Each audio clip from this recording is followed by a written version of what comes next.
hér er ég, get ekki annað. Það er ekki til að gera þetta fyrir mig. Og það er nú aldrei fínt að geta gert þetta sjálfur þá, þú veist náttúrulega hvað ég er að gera, ekki? Það fer nú ekki fram hjá þér og þú ert í þessu jafn svekktur og ég, eða hvað? Erum við kannski ekkert svekktir? En þetta er eitthvað sem þarf að gera. Og það er eitt af því sem ég er búinn að læra í gegnum tíðina að fæstu verk þú gera sem þú sjálf, er það ekki rétt hjá mér? Þannig ef þú vilt, ef að ég, ekki þú, ef að ég vill að þetta sé gert, þá hef ég bara eitt ráð. Og þú sér hvað það er, vinna verkið sjálfur.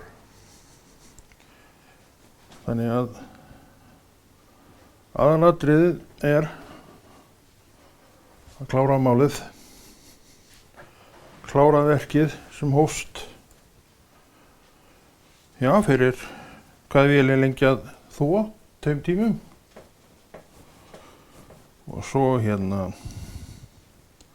og þegar allt er hreint og sætt og fínt og klárt og kvitt og ég veit ekki hvað, að þá gerum við hitt verkið sem er að brjóta þetta allt saman og ganga frá því inn í skáp, mást það. Mást hvað mamma sagði þegar þú varst lítill. Gangtu frá eftir þetta drengur. Við sögðum já. Svo kom hann hálftíma seinna. Þá stóð allt í sama. En við erum ekki svoleiðis í dag.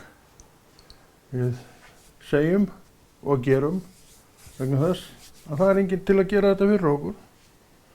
Þannig að við sitjum uppi með þetta súra epli að vinna verkið sjálfur. Þetta er illa að fara með okkur, það veit ég.